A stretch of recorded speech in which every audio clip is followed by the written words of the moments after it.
It's part 3 of our conversation with Michael Lamarty, and I'm John Bowden from Rock History Music. Did you have time to breathe, Michael, in the 80s and 90s? You were going full throttle, and I'm going, do people know the successful at the time of being successful, or are you too busy working? I would say, again, you got caught up. There was competition, friendly competition, but there was competition. So you were always...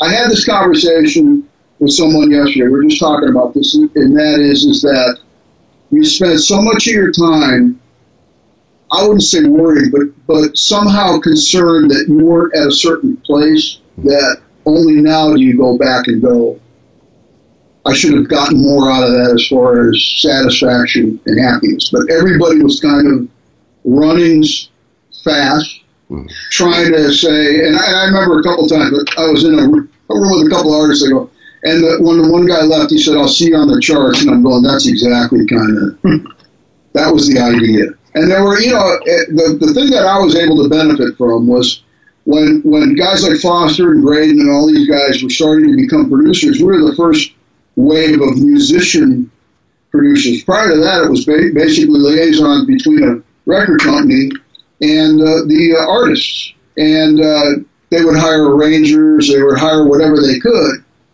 But back in those days, we were kind of treading new territory. So there was a little bit of animosity about us kind of coming in and taking a little bit of the territory over from other people. So, there was always a little bit of a competition. But like I say, and I'll always say it, that at my age, I wish I would have really enjoyed what was going on more at the time, because it was really, you were just trying to work your way up the ladder. You weren't screwing people or treating people badly, but you spent a whole lot of time worried about where you were at the moment, and it wasn't time well spent, as far as I'm concerned. Yeah, I look at your career, Jeff, and where you're going, and I always go, it's not an accident when you get into the room with the right people.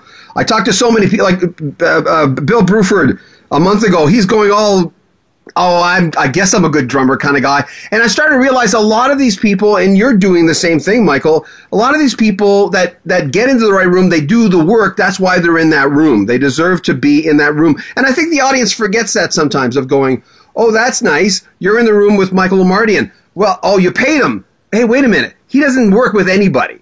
He works with people he knows he can work with. And the audience sometimes forgets about that. You're in a room with a guy because you both want to work together. Right. Yeah, which was really thrilling for me that, we reached out to Michael, and because like you said, we had met a couple of years ago briefly, at a Chicago show. And I've told you this story before too. When I first met him, I'm thinking two things. Wow, the records that he's done have been a part of my life. Yeah. And the second thing I was thinking, God, I would love to get into the studio with him. Yeah. Well, now it's happening, and it's a great thing. We reached out to Michael, and he said absolutely. So I was thrilled, and it's been a really fun experience so far. I look forward to more. This guy can sing.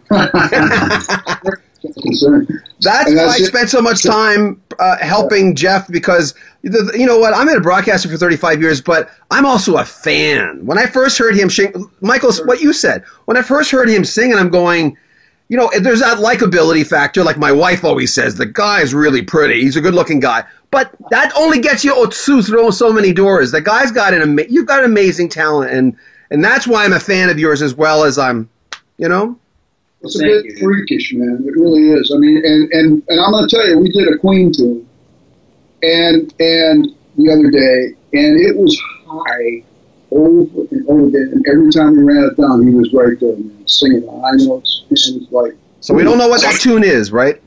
Not a lot. Not yet. Well, we're gonna keep that as a surprise. Keep that as a surprise. It's not. It's kind of a left field one of theirs. Yeah. A little more operatic. Okay. It's not pop as much as operatic, and so I was just sitting there going, dude, I don't know how you're doing this. Plus, he had to anticipate 6 vocals in the next couple days to finish all this. So it was a lot of work, And he doesn't even, his throat isn't even sore. I mean, maybe it's sore. I hide it well. But it doesn't sound like it's been shattered at all. I mean, it's just amazing. And when I went and saw him at the Chicago thing, I went, you know what, this is probably one night in many, back to back to back. And he's singing all those high parts, and the keys are the original keys. It was about 5 shows a week. Yeah, 5 shows a week.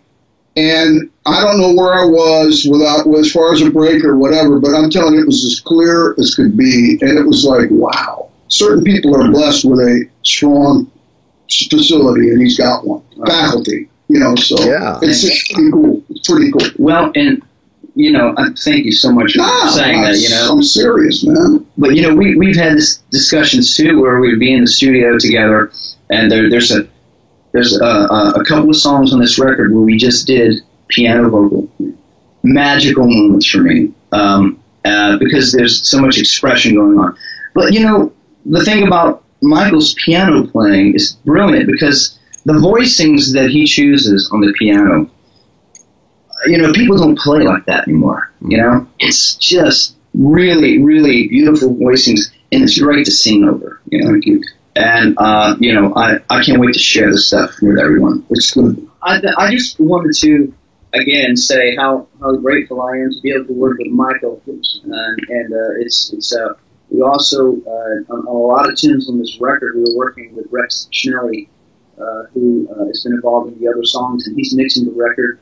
This record I'm so excited about. And we're shooting for a December 3rd release on this record, Origins. And excited to get this out to everyone. And Michael is he's played on 4 of those tracks, and we actually recorded a Christmas song together, just piano vocal. We're going to send that out as a gift. So I'm just excited to get all of this stuff out, and so we're looking for a December 3rd release for perfect little stocking stuffer. Mm-hmm. Is it a traditional Christmas song or an original? It's a traditional Christmas song. Okay. That's cool. I find it interesting that you two guys are in the same room, considering, Jeff, where you've been, obviously, Michael, where you've been, where Solitude Solitaire, it was that guy who produced Peter Cetera's most successful album. It seems like you're so in that pocket. And also, another thing about both you guys, Jeff, when I first met you, I noticed that I thought, here's a guy with a curious brain. He's a curious guy. He's interested. What happens if I press this? And Michael, I mean, you're still doing this. You still got that curious mind. I'm just saying this is an excellent pairing with you two. Well, it's I just have to say it's a complete honor to not only even be in the same room with this man, but to make music with him is like, it's beyond a treat. I mean, we did a session Monday in town here, and we actually recreated for this record that I'm doing a great Kenny Loggins track. This is it, and I had my man Tristan Bowden come and play the track that he recorded back 40 years ago, and Michael played piano on it, brilliant piano. It's just so, when I listen to the track back, it's just like, wow. Had Chris Rodriguez on guitar. It was an incredible day in the studio, and I'm still reeling from it. It was fun. Well, the first time I really heard Jeff live I was up at Sweetwater in South Bend. This is, 2 years ago? Was it been that long? 2 years, yeah. And he was the lead singer at the time, the Cetera parts and all that kind of stuff. And I just sat there and went, holy cow, man, this cat just bring it, So, yeah, I know with Peter, I mean, obviously he's probably around my age now, so I'm sure that the keys are dropping a little bit. Whereas with Jeff, man, you're up there in he's up in the moon, man. But it was incredible. And so when John Pichata, who's been producing with Jeff, when he called me about being part of this latest venture, I was more than happy to be part of it. So it's fun. I don't ever lose the love of playing. There's other parts of recording that I don't love as much as I used to, but playing is always a thrill for me, especially with a talent like this and doing some great songs. So it's fun. I got to ask you, Jeff, I'm projecting here. If I was in the room with Michael, I'd be going, do you remember like Chris Farley with Paul McCartney? Do you remember the time? That was awesome. Yeah, I still am.